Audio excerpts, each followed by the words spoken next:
I dag blir det nok en gang 12 volts problemer som blir tema.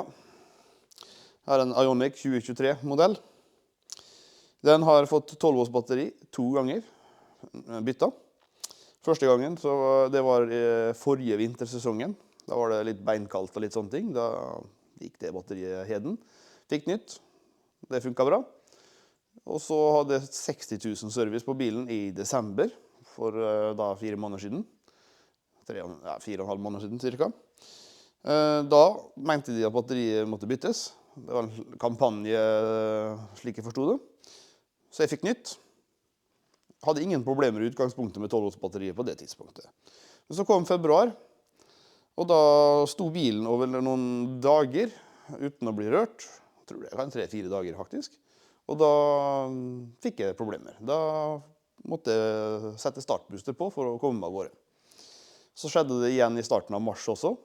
Fikk ikke start. Og 12 volten var årsaken. Boostet opp. Fikst. Men nå må jeg ta og prøve å se hva er det som foregår. Jeg har lyst til å se litt hva som skjer før jeg leverer den på verksted.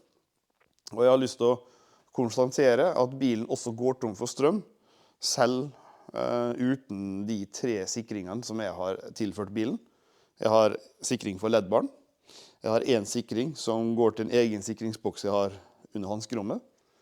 Den gir strøm til ekstra utstyr som jeg har montert, dashbordkamera blant annet. Og så har jeg en sikring som går til forsterkeren, til stereo. De 3 tar vi ut for å utelukke dem. Og så skal vi se hva man kan finne ut av. Vil bilen gå tom for strøm? Hva skjer? Så la oss sette i gang. For å få gjort den testen, så har jeg også lyst til å måle hvor mye det trekker fra selve batteriet. Jeg fant ikke krokodilleklemmer som passet til denne. Og det er instrumentet som har krokodilleklemmer. Der var sikringen til ampermeteret gått, så da får vi prøve å bruke denne her. Så juksa litt, satt på noen kabelsko, avisolert litt. Og da er forsøket jeg skal prøve nå, det er rett og slett å prøve å få minuspolen og kjøre strømmen gjennom måleinstrumentet uten å bryte strømmen. Rett og slett slik at bilen ikke legger merke til at jeg akkurat har tatt av strømmen. Det er vel det første jeg vil prøve på, så vi kan sette i gang med det.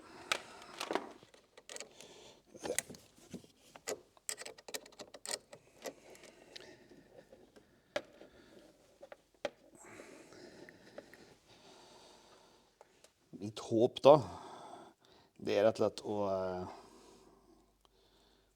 feste den litt fast med strips. Hvis det stripset er stort nok. Det er det jo.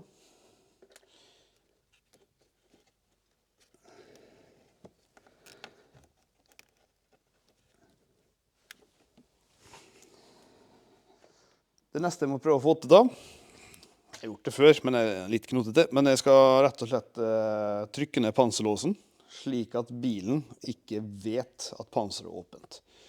Dette er rett og slett for å øke sjansen til at bilen går i dyp dvale.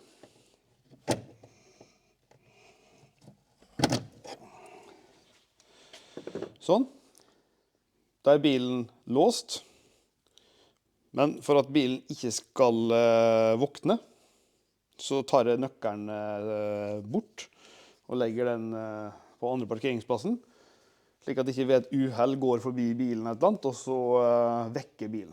For nå er det om å gjøre at bilen går i dyp dvale, og så skal vi overvåke over flere dager og se hvordan dette her går. Ja, jeg legger på lyd, tror jeg, oppå. Så jeg får videoen litt kortere, og jeg kan forklare bedre nå når jeg vet litt mer resultatet. Jeg legger på et bilde her nå, fordi at på dette tidspunktet her, så vet ikke bilen state of charge på 12 volts batteriet, som det står som AUX her.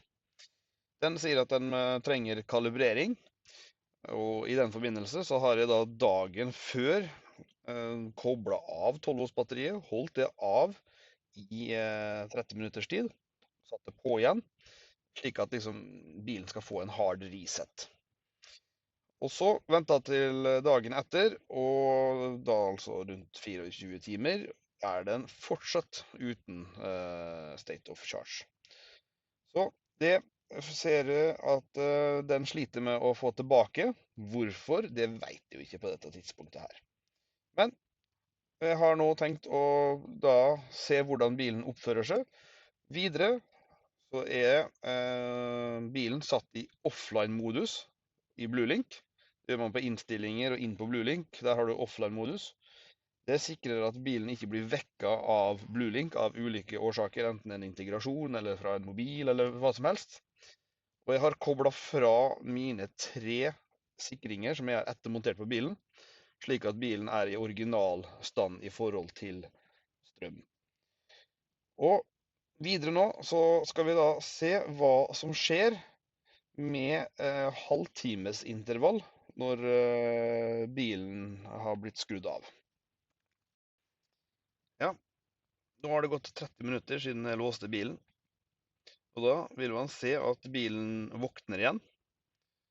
Og trekker etter hvert også opp i over 10 ampere, som vises som OL. Så bra sikringa ikke ryker. Men dette pågår nå en del minutter, og vil da gjenta seg i 30 minutts intervall. Og så er det jo sånn at selv om bilen da burde, spør du meg, se at volten er så lav og alt det der, så tenker jeg at det er rart at bilen da ikke velger å lade 12-volts-batteriet, eller gi faktisk brukeren beskjed om at det er noe feil med denne bilen. For her bør den absolutt lade batteriet. Og når han da også velger å gjøre dette her nå gjentagende ganger, uten å sikre lading av 12-volts-batteriet, så er det jo ikke så rart, vil jeg si, at Ioniq og for så vidt hele Hyundai, Kia-bilene generelt har mye 12-volts-problemer, da. Så jeg tenker vi skal hoppe videre, og så skal vi se på neste video, hvordan det ser ut 30 minutter senere. Jeg prøver også å måle forbruket på sikringene, som du ser her, ved at jeg bruker et instrument her som sjekker millivolt som går over sikringa. Den vet da, eller velger, hvor mange ampere sikringa er, og hvilken type sikring den har. Så finnes det tabeller der du kan regne ut dette i ampere. Men jeg tenker at jeg tar ikke så mye mer om den delen av min test, fordi at det eneste den sier er jo på en måte hvilken sikring som drar strøm. Jeg tenker problemet har jeg jo nå skjønt, det er jo egentlig det at bilen ikke går i dvale. Det er jo kanskje ett problem. Et annet problem er at ok, skal det ta lang tid for bilen kommer seg i dvale, så trenger den kanskje å lade litt innimellom 12-volts-batteriet. Så jeg tror vi fokuserer på det i denne videoen her. Og så bruker vi ikke mer tid på den testinga, for det er ikke noe feil på noen av kursene, sånn som jeg ser det. Det er ikke det som er årsaken. Ja, da er den i gang igjen. Akkurat 30 minutter senere. Og jeg har også nå sjekka hvor lang tid den bruker på å komme ned igjen i hvilespenninga på 0,22 ampere. Og det tar 7 minutter og 47 sekunder før den kommer seg helt ned igjen. Så og det er likt på flere av tilfellene. Så her ser du det dokumenterer og styrer litt. Så jeg tenker vi går videre til neste klipp. Ja, da er vi på mellom tredje og fjerde halvtime som den har stått på. Og da ser vi at mens jeg var borte da, så har den kommet seg ned på 0,04. Og for de som er litt observante, så ser jeg at volten kanskje er litt høyere også nå. Og det er rett og slett fordi at jeg hadde den faktisk med litt 12 volts lading. Satt på en 4 ampers lader, bare for å holde den litt oppe, så ikke den skulle dø. Det jeg gjorde da i mellomtiden jeg var borte, det var at jeg dro og hentet en tester, slik at jeg kan gå inn og så se om det ligger noen feilkoder på bilen, og eventuelt få slettet dem. Og da kom jeg tilbake, og så ser jeg at han da er kommet seg på 0,04 i ampertrekk. Det jeg kan si bare med en gang da, det er at dette skjedde også neste gang. Og faktisk akkurat nå så ser jeg at nå går den litt opp til 0,19, akkurat på halvtimen. Og da er vi på 4 timer. Men den går ganske raskt ned igjen til 0,04. Så den våkner fortsatt på halvtimers intervall, men det er tydeligvis ikke alle moduler, eller det er mindre antall moduler, som nå slår inn hver halvtime. Så vi ser fortsatt, den lader ikke 12 volts batteriet. Jeg har hjulpet den å lade litt, men da tenker jeg at det er på tide å gå og se litt på hvilke feilkoder som jeg fant på bilen. Ja, her er jeg i gang med testeren. Den leser ut feilkodene, modul for modul nedover her. Men det var vanskelig å lese på skjermen fra videoopptaket. Så jeg har noen stillbilder som jeg legger på nå, så skal vi se hva de sier. Og det ene er noe BMS PCL-signal feil. Vi har mistet kommunikasjon med navigasjonsmodul. Og så har jeg Charge Store Module. Og hvis man går inn på selve feilen der, så står det bare history, undefined codes. Jeg tenker jo da at ingen av disse feilene her har noe særlig med 12 volts batteri å gjøre, men jeg har slettet alle sammen, og de kom ikke umiddelbart tilbake etter at jeg slettet dem. Her går jeg da inn med car-scanner igjen, og sjekker om state of charge på 12 volts batteriet har kommet fram, men det står fortsatt at den venter på kalibrering. Jeg prøvde å finne den sensorinformasjonen via den testeren, men det er så mange sensorer at ja, det var langt å trykke ned i menyen. Så jeg fant ut at det var raskere å ta det med car-scanner. Men det hadde i hvert fall ikke blitt noen forandring der. Så da fortsetter jeg med en runde til med testing. Ok, da har jeg akkurat låst bilen. Da er det som før, 9 ampere. Han er nede i 10 volt allerede, og nå har bilen stått på ja, i hvert fall et kvarter, 20 minutter, mens jeg har kjørt litt diagnoser og sånt. Så den har fått litt lading, det så vi jo. Da legger jeg bort nøkkelen igjen, og så skal vi se om, og er klokka 16:59, så det vil si omtrent om en halvtime, så tar vi en titt, og så ser vi om man får samme oppførselen igjen. Ja, det er jo første halvtimen gått. Det var litt sent å sette på opptak, men da er den i gang igjen og bruker strøm. Da er vi på 1 time. Jeg glemte å koble på mikrofonen, eller skru på mikrofonen. Men her skjer det samme igjen. Ikke noe nytt. Ja, og da er vi på 1,5 time. Og det samme skjer igjen. Ikke helt overraskende det. Går helt opp i litt over 10 ampere et lite øyeblikk. Og blir liggende sånn i nesten 8 minutter. Ja, da er jeg tilbake igjen ca. 20 minutter senere for å se på neste halvtime. Men da observerer jeg at vi er nede igjen på 0,04. Og da skjer jo akkurat det samme som sist. Den gjør en liten økning på halvtimes klokkeslettet. Så gjør ikke noe mer med det da. Da lar fortsatt bilen få stå. Skal vi se liksom, ja, hva skjer videre utover kvelden. Ja, da har den fått stått over natta, men jeg tok et bilde i går kveld. Like før klokka 11 på kvelden, så var jeg en tur nede og bare tok et raskt bilde, som jeg kan vise her.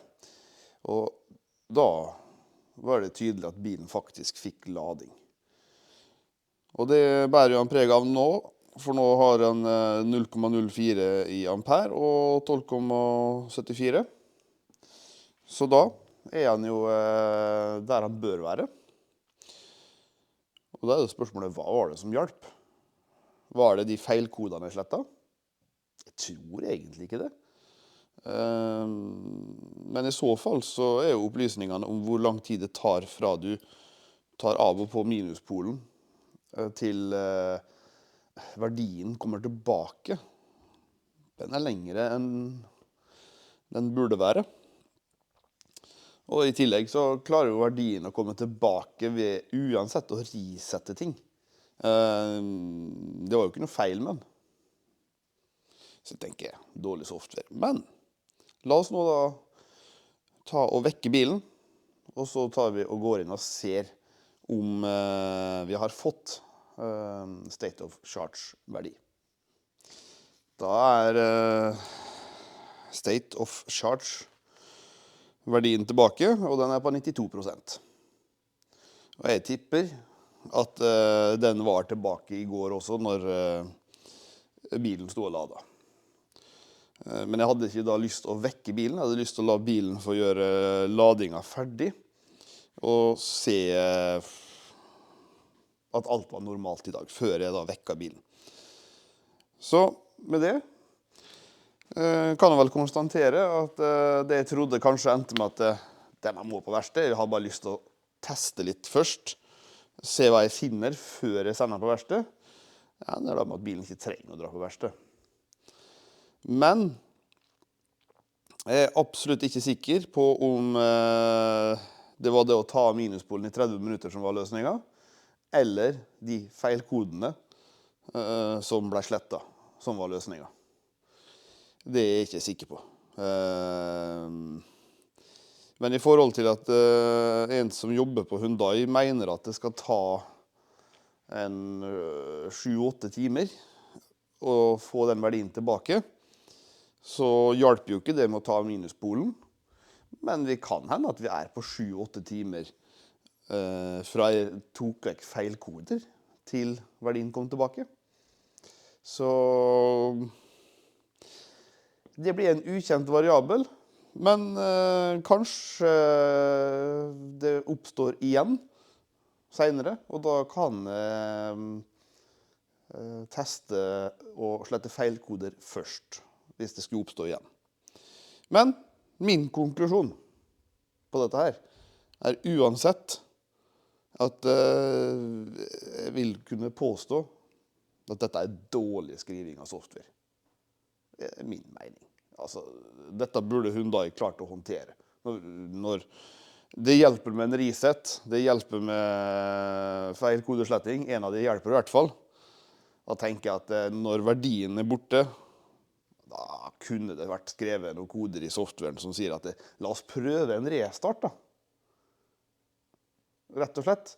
Eller varsle på appen, for du får varsel om enkelte feil på appen. Varsle på appen om at vedlikeholdslading ikke virker. Sånn at i hvert fall kunne informert om at nå har du ikke vedlikeholdslading. Verdien er jo borte. Bilen vet egentlig dette her. Og da kunne brukeren fått vite om det, slik at du fikk dratt til verksted. Eller kanskje, i beste fall, kunne trykke på i bilen, prøve på nytt, eller et eller annet søl. Så med det tenker jeg at vi får vel si det er bra for denne gangen. Og så skal jeg lage video hvis jeg ser at den variabelen blir borte igjen. Takk for at du så på. Ha det bra.